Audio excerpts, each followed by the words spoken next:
Olá, meu amigo e amiga. Eu estou entrando no ar nesse horário diferente para bater um papo extraordinário com você em função de um acontecimento extraordinário, diria até histórico, que acabou de acontecer aqui no nosso país. Como nós estávamos aguardando, a Procuradoria-Geral da República finalizou o último procedimento que ela pode realizar quando tem uma ação penal contra a Orcrim comandada pela figura do ex-presidente da República, o senhor Jair Bolsonaro. E, diante de muitos acontecimentos externos, de pressões poderosíssimas, algumas pessoas chegaram a pensar que o Procurador-Geral da República iria minimizar ali alguns entendimentos, iria aliviar também na sua petição final em relação à acusação que faria aos membros dessa Orcrim. Mas não aconteceu nada disso. Eu acabei de ler, passei os olhos em alguns aspectos que eu achei que dava para a gente ler mais rapidamente. Ser professor dá essa vantagem, porque você consegue selecionar mais a leitura, você vai nos pontos chaves, né? E foi o que eu fiz para fazer agora um resumo aqui para vocês. E é muito importante a gente entender o contexto histórico, o contexto geopolítico que o Brasil está vivenciando. Como nós todos sabemos, antes de entrar aqui no texto, né, os fatos são esses aqui. Essa fase final da Procuradoria-Geral da República sai no momento em que o governo Trump faz nova ameaça ao Brasil e diz acompanhar de perto a situação de Bolsonaro, a ponto de até um funcionário de segundo escalão estar colocando na sua conta oficial nos Estados Unidos também a reprodução dessa ameaça que Donald Trump fez ao nosso país, à nossa soberania e às nossas instituições. E agora, com o acréscimo, ele está dizendo que vai sancionar também a Rússia e todo país que tiver algum tipo de acordo comercial com a Rússia poderá ser sancionado também, sofrendo uma série de bloqueios. Então está uma loucura nesse mundo muito grande e é nesse ambiente que o Procurador-Geral da República simplesmente não titubeou. Ele não levou em consideração nenhuma dessas ameaças externas, o que é uma demonstração de que as nossas instituições funcionam, que as nossas instituições também estão entendendo o que está acontecendo fora do nosso país, as ameaças estão sendo feitas à nossa soberania e a importância de se fazer justiça mandando para a cadeia o maior criminoso que nós já tivemos na história do país. Certamente o senhor Paulo Gonet, depois que essas condenações acontecerem, depois que as coisas estiverem mais serenadas, com essa gente toda trancafiada, ele certamente vai publicar um livro, porque diante de tudo aquilo que eu li hoje e que me ajudou a rememorar uma série de episódios, a conclusão que o Paulo Gonet vai ter certamente é que nunca se viu tantos ratos, tantos sub-humanos, tantos inumanos, tantos vigaristas juntos com o propósito de destruir a nossa democracia. E ele vai ali poder também analisar a covardia, principalmente daquele que foi o causador dessa história toda, desses crimes todos, dos danos que o nosso país sofreu, dos danos que a saúde do povo brasileiro sofreu. Enfim, é a criatura que mais qualificações ali negativas o Paulo Gonet certamente colocará em qualquer trabalho, qualquer comentário que irá fazer, com certeza mais à frente. Trump ameaça a Rússia com tarifas de até 100% se não houver cessar-fogo na Ucrânia em 50 dias. Tem mais essa situação também que perturbou a semana. Rumble e Trump mídia voltam a acionar Moraes na justiça. Muitas pressões, essa gente enlouquecida por todos os lados, né? E o que aconteceu agora foi isso. Em alegações finais, PGR pede condenação de Bolsonaro e generais por trama golpista. Gonet reafirma que ex-presidente liderou articulações para um golpe de Estado. Penas podem chegar a até 34 anos de prisão. E, olha, vai bater lá em cima, tá, gente? E aí vamos aqui às considerações do que me motivou a estar aqui com vocês, né? Eu fiz aqui, gente, uma série de anotações, como eu disse para vocês aqui, selecionei o principal, né?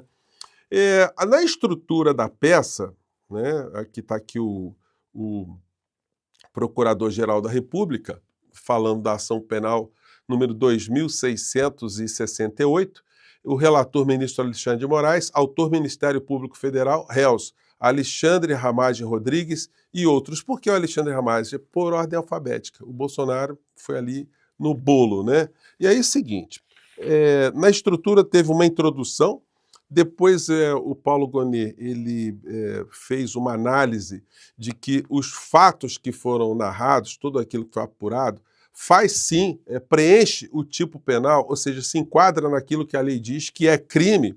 A tentativa ou os atos todos que foram realizados já configurariam por si só um crime. Então ele fez ali, mais uma vez, ele espancou qualquer dúvida técnica em relação se houve tentativa de golpe ou se não houve tentativa de golpe. Fez uma análise dos autos, de tudo aquilo que foi apresentado, todas as provas, concatenou tudo aquilo, um volume gigantesco. E diga-se de passagem que muita coisa foi perdida, muita coisa foi ocultada, muita coisa os criminosos conseguiram esconder. E, enfim, mas não prejudicaram em função do conjunto de outras provas que foram recolhidas. Depois ele analisou as alegações das defesas, uma por uma, as preliminares que foram invocadas por essas defesas, ou seja, que não era corte competente, que os ministros não eram competentes, que o ministro Alexandre de Moraes era suspeito, que ele era impedido. Isso tudo foi analisado mais uma vez e espancaram mais uma vez, dizendo que está tudo dentro da legalidade, dentro do que a Constituição e o Código de Processo Penal determinam, né? Depois passou-se a analisar o mérito. E no mérito, o Procurador-Geral da República falou que a denúncia está repleta de riqueza de detalhes. Eu vou até colocar aqui na página 34, vamos pegar aqui, página 34. Na página 34, ele escreveu: a denúncia revela com precisão e riqueza de detalhes a estruturação e atuação de organização criminosa entre meados de 2021 e o início de 2023, com o claro objetivo de promover a ruptura da ordem democrática do Brasil.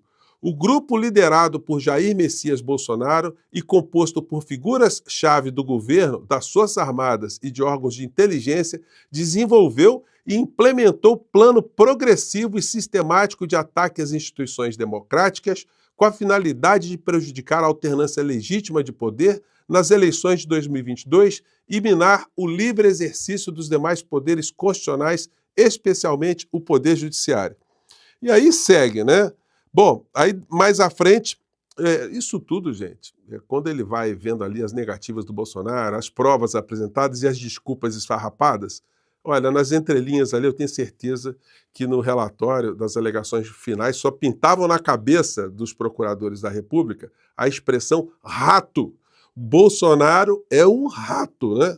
Ou foi um rato durante esse processo todo. Depois se falou da materialidade dos crimes, está na página 51, também não há dúvidas sobre a materialidade. A organização criminosa documentou a quase totalidade das ações narradas na denúncia, por meio de gravações, manuscritos, arquivos digitais, planilhas e trocas de mensagens eletrônicas, tornando ainda mais perceptível a materialidade delitiva. Não há como negar fatos praticados publicamente, planos apreendidos, diálogos documentados e bens públicos deteriorados. Se as defesas tentaram minimizar a contribuição individual de cada acusado e buscar interpretações distintas dos fatos, esses não tiveram como ser negados. Bom, e aí toca a acusação. Depois ele entra aqui na página 65, falando aqui da autoria. Gente, olha só, esse aqui é um resumo, tá? Eu vou tentar ser breve aqui para sintetizar bastante. A gente vai ter muito material para discorrer nos próximos encontros aqui. Na página 65, o líder da Orcrim, né, que era a figura do senhor Jair Bolsonaro, apresentado aqui como chefe dessa organização criminosa. Deixa eu ver se eu puxo aqui um pouquinho para cima. Vamos ver aqui. Opa! Isso mesmo. Essa parte aqui eu acabei perdendo aqui, teve um pequeno lapso aqui. Depois, falando da reiteração dos atos de Bolsonaro, e na página 85 tivemos aqui um outro fato aqui que eu separei para falar com vocês. Página 85, colocando aqui as figuras que fazem parte dessa Orcrim. Aí já começaram a destrinchar aqui as condutas, especificamente por ordem alfabética, de Alexandre Ramagem, né? Falando da BIM paralela, e de uma coisa também que passou despercebido, mas merece um destaque, que foi a reunião de Alexandre Ramagem e o senhor Augusto Heleno com as advogadas de Flávio Bolsonaro, que se reuniram para discutir ações contra servidores da Receita Federal. Isso aí vai dar problema para o senhor Flávio Bolsonaro. Isso aí não ficou adormecido, não. Isso está documentado aí. Mais à frente, ele sempre ressaltando a linguagem autoritária de Bolsonaro em todas as provas que foram colocadas, ou seja, se apresentando como valentão, e depois a gente vê que ele era um verdadeiro, aliás, todo mundo já sabia, né, que ele era um verdadeiro covarde. E que na página 108 tem um fato que é jurídico que é extremamente relevante, que é a responsabilidade de alguém que se coloca na posição de garante, né, no direito penal, tá aqui essa expressão aqui. O dever do garante. É aquele cara que leva uma turma para fazer uma expedição, um Alpe, e as pessoas não têm conhecimento, e aquele figura, o garante, ele é aquele indivíduo que está liderando o grupo e que tem a responsabilidade de tomar algum tipo de atitude se algo sai do controle. Ou se alguém se machuca, alguém se perde, acontece um imprevisto, enfim. Um presidente da nação, quando ele está ali diante de uma série de fatos que estão relacionados ao seu comando, e quando ele se comporta ativamente ou passivamente, ele está se posicionando nessa condição de um dever, alguém que tem o dever de garantir. Por isso se fala o dever do garante. O dever do garante impõe a responsabilidade de se evitarem resultados lesivos, especialmente aqueles que podem ser prevenidos sem risco pessoal por sua posição de proteção do bem jurídico. Como chefe de Estado, Bolsonaro possuía um papel fundamental na preservação da ordem e na contenção de discursos e ações extremistas, notadamente quando essas advinham diretamente de seus apoiadores. A sua resposta às manifestações, contudo, foi marcada por um recolhimento eloquente. Em audiência, o réu se limitou a afirmar que achava melhor que os acampamentos ficassem distantes da esplanada dos ministérios, sem abordar o conteúdo do discurso, a gravidade da situação ou o papel que tinha na situação emergente. Bom, segue aqui mais à frente, né? Tem um momento que o Bolsonaro fica dissimulando, que diz o seguinte: olha, não teve golpe porque em todos os assuntos que a gente conversava, nunca ninguém disse a palavra golpe. E aí o Gonê explica, olha, é muita calhordice, né? Ele não fala isso, né? Eu que estou dizendo, é muita calhordice, é muita cara de pau, porque não é porque não se usou a palavra que a intenção não estava delineada, né? Deixa eu ver aqui se foi isso aqui. Bom, e ele, aqui nessa página aqui, o Gonê diz o seguinte, olha, o comportamento dele era um comportamento quando ele não reconhecia a derrota, ele estimulava as pessoas a permanecerem como as pessoas estavam, né? E aí, já partindo aqui para a parte final, gente, para o nosso papo não ficar muito longo, mas com essas informações todas vitais que eu trouxe aqui para vocês, quando a gente chega na parte final, nas páginas 512 e 513, vamos pegar aqui, 512, aqui já vem a parte final, né? Onde a participação de cada um é colocada ali e as sanções que são pedidas também. Vamos ver aqui, 515, aliás, 515, né? Vamos lá, gente, como vocês sabem aqui, né? Foi um programa, um papo aqui extraordinário, então que vai colocando aqui a responsabilidade de cada um. Aqui, conclusão. Diante dos fundamentos acima expostos, a Procuradoria-Geral da República aguarda observadas as regras do concurso de pessoas e do concurso material a condenação aí pede o Alexandre Ramagem uma penca de crimes, Almir Garnier outra penca de crimes, Anderson Gustavo Torres outra penca de crimes, o Augusto Heleno também igualmente uma penca de crimes, o senhor Jair Messias Bolsonaro uma penca de crimes, ele vai ficar com a pena maior porque ele foi o líder da Orcrim, Mauro César Barbosa Cid, pegando também umas penas aí, mas ele vai ter uma diminuição muito grande por conta da delação premiada, e o Paulo Sérgio Nogueira de Oliveira e o Walter Souza Braga Neto.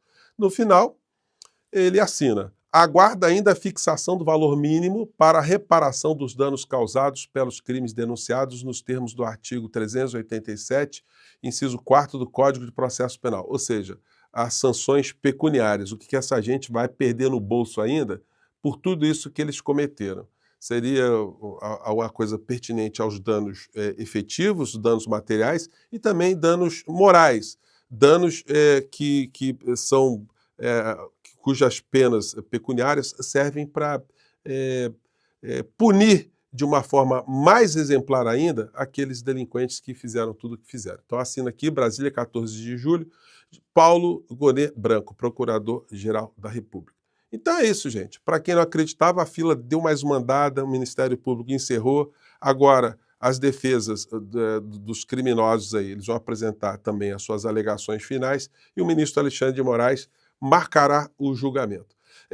Pode ser que a defesa de Mauro Cid não deixe percorrer os 15 dias. Se o advogado de Mauro Cid entregar suas alegações finais antes, o prazo para os outros é aberto. Então nós podemos ter até uma antecipação aí da marcação do julgamento da Orcrim, comandada pela inelegível.